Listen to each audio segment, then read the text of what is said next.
Why does the United States pay higher drug prices than other countries? Because America's the only country in the world where 340B hospitals mark up drug prices and PBM middlemen charge billions in hidden fees. Meanwhile, Americans subsidize the research and development for new cures. Other countries benefit, but don't pay their fair share. Crack down on the middlemen. End the free riding. Lower drug prices. Go to balancethescales.org to learn more. Paid for by Pharma. The Stone Zone on the Red Apple Podcast Network.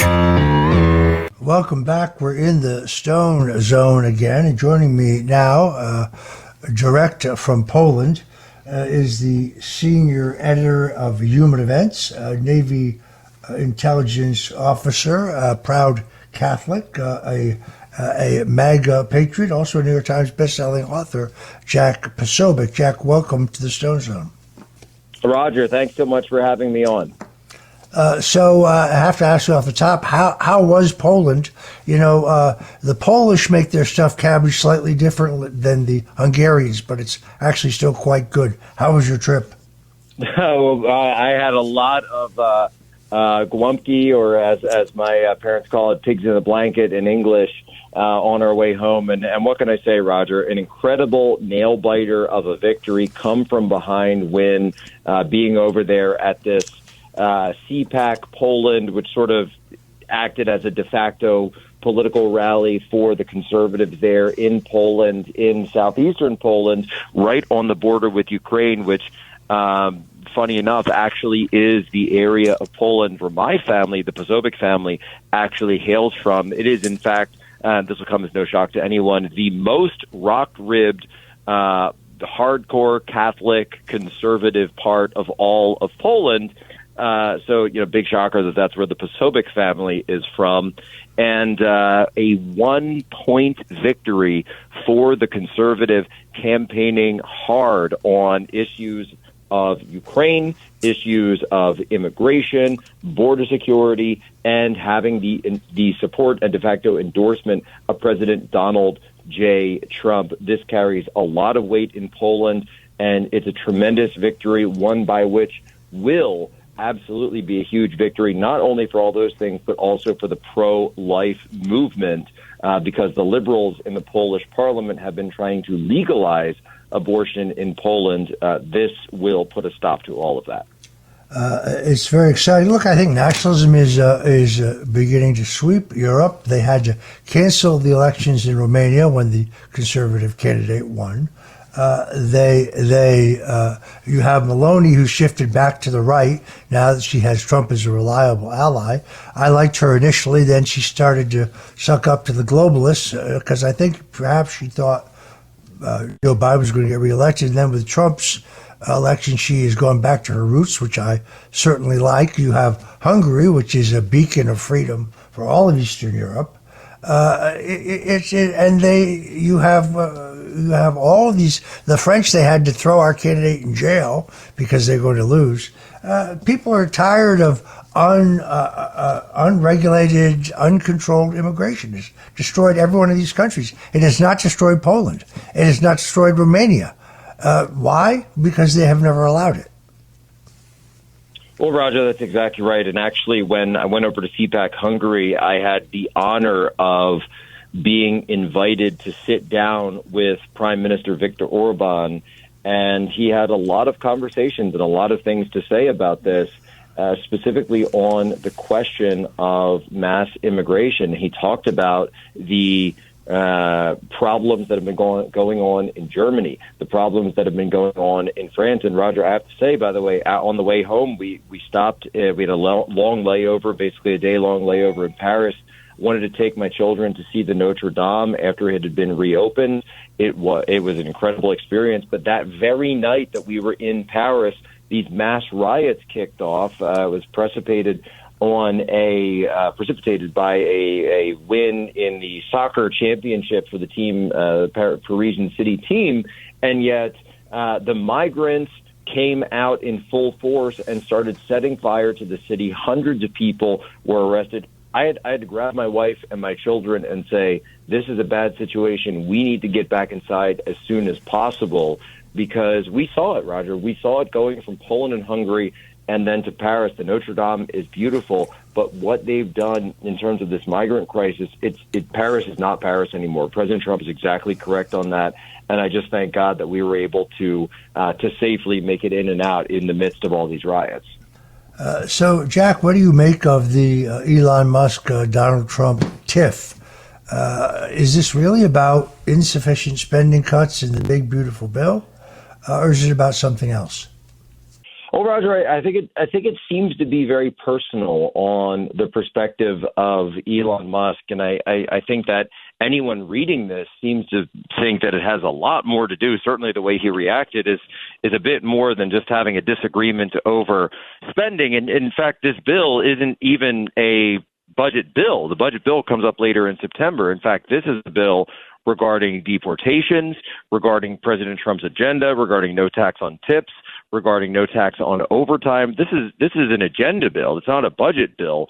And I certainly agree, by the way, that I would like to see a lot of the DOGE cuts, all of the DOGE cuts really codified into law. But clearly, I think there's a lot more going on. And what I hear, there's a lot more going on behind the scenes. One of the top issues, of course, being this EV tax credit being removed as part of the bill, a huge blow to Tesla as a company, as well as Elon's pick for the NASA director ultimately being removed from his potential appointment, his nomination going in, which, of course, would have been a huge leverage point for SpaceX as well.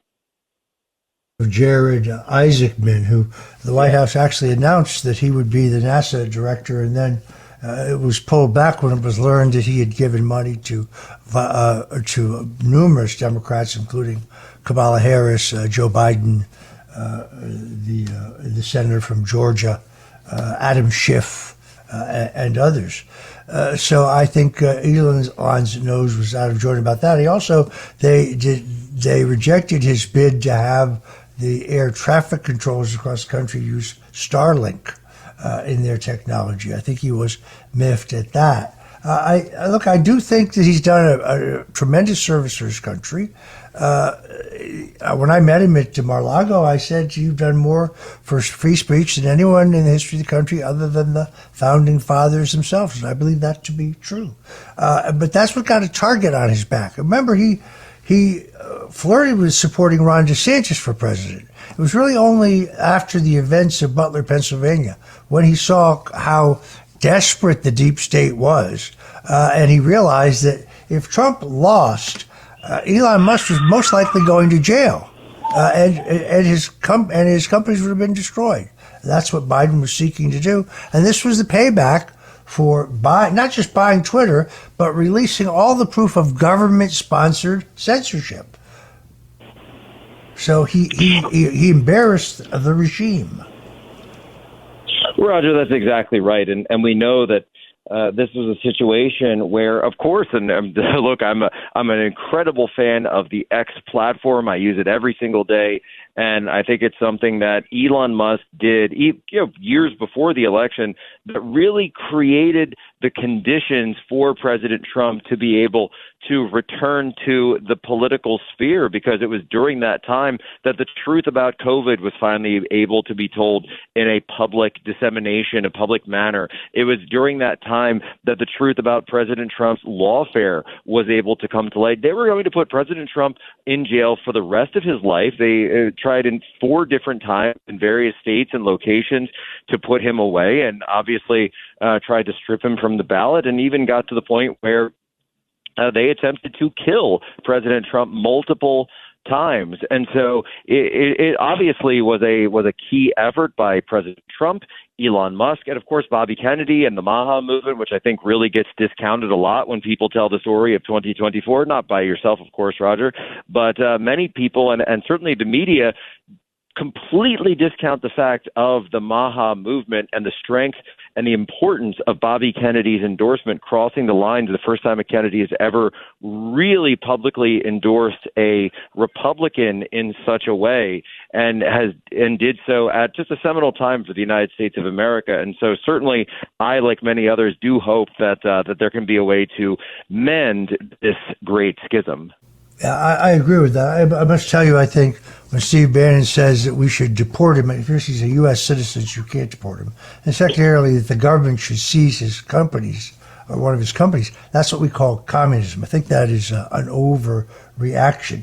But look, he can be a powerful ally. He spent his own money to help Trump win. I do think it had a positive impact. Would Trump have won without it? It's impossible to say. But I think it is not good for the movement overall. Let's talk for a moment about the tariff war. The tariff war kind of got moved to the back burner here. But how do you think the president is doing in his efforts to make our trading partners pay their fair share, or to give us an even deal, I guess I should say? Well, I think the president's doing very well. And for folks who have been keeping score, even though it's not really in the headlines, and people say, oh, well, he walked back to 150% tariffs. And I've seen a lot of people say, they'll be very upset to say, oh, well, he had these tariffs and the formula wasn't using the proper tariff formula for the net balance of trade deficit. Look, the trade deficit is actually flipping for the first time ever in years in the United States on the backs of the tariffs. The Atlanta Fed is now forecasting an incredible explosive growth for the U.S. GDP in terms of Q2 in the United States. And we currently still have tariffs that are in some cases 20% or more on these trading partners, including the additional tariffs that were labeled onto China. This, of course, is also coming at the same time that the Chinese are begging President Trump for a meeting. They're inviting him to Beijing. They're doing everything they can to roll out the red carpet for the president because, of course, China. This has always been about China. China has always been our biggest budget deficit. China is my background. I spent 2 years living there and working in trade in between the U.S. and China. And so this understanding that China's economy is so fragile because they are export driven. And there's a lot of talk about China having an expanding middle class now, and they certainly do, but it is completely built on exports and the fact that we allow these cheap Chinese goods to flood into our market. And this was, I think, foolishly, this most favored nation status was given by the previous, the original George Bush administration and the Clintons before them, paving the way for all of this. This was never meant to be part of the deal when Nixon went to China in the first place, as you of all people know, that we were never supposed to give them this most favored nation status. But this was how the system of globalism was built. And what President Trump is smartly doing is understanding that the system of globalism is crumbling, and it's crumbling on its own.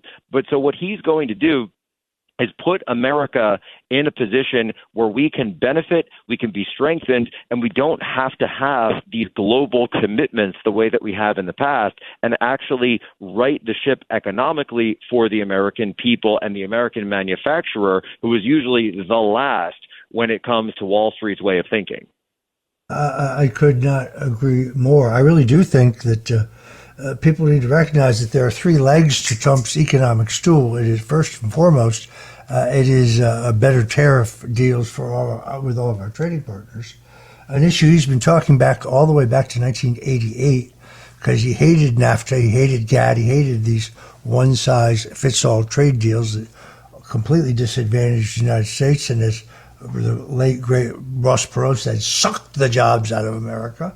But tax reduction is every bit as important. I don't love this AI stuff that is in the big, beautiful bill that stops the states from restricting AI. I think that's a bad idea. As someone who can tell you there are hundreds of AI videos of me saying things I never said, this is extraordinarily dangerous.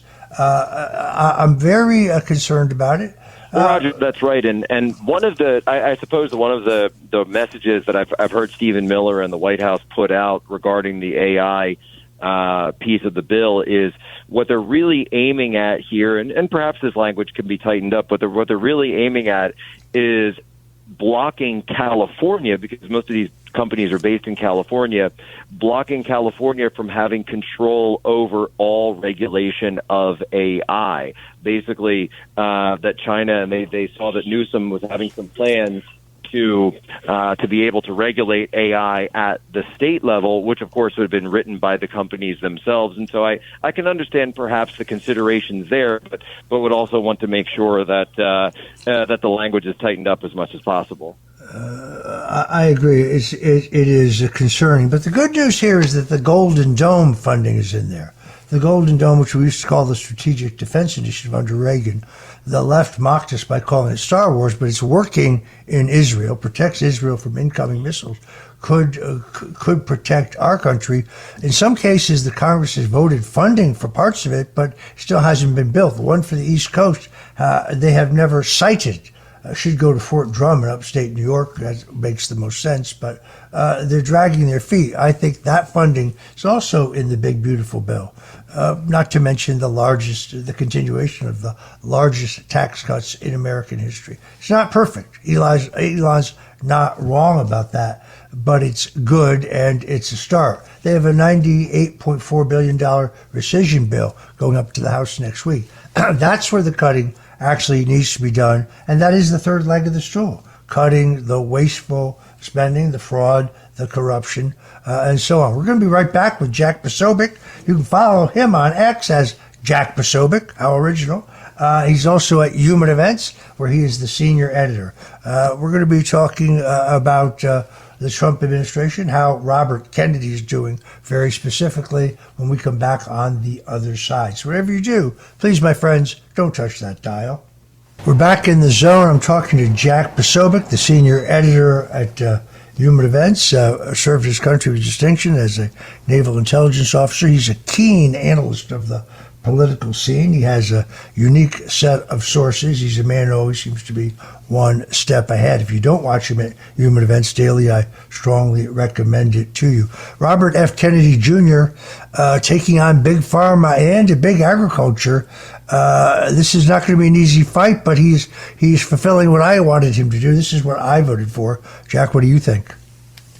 Oh, Roger, I think that's exactly right. And I love just even, I think it was either today or yesterday, he announced this nutrition education mandate, these new plans for requiring American medical schools to offer nutrition courses, and basically saying that all federal funding will be pulled, and using that leverage, the same way we see President Trump doing with Harvard and others. He's now saying that your federal funding will be cut if you do not offer this nutrition education and these programs. And these are really things that the federal government can be doing and should have been doing all along, rather than serving as a piggy bank for these universities. I think we need a restructuring of the way the federal government's spending of our taxpayer dollars are done. And the MAHA movement is obviously one of the most important ways to do this. I've said for quite some time that the MAHA movement is actually the most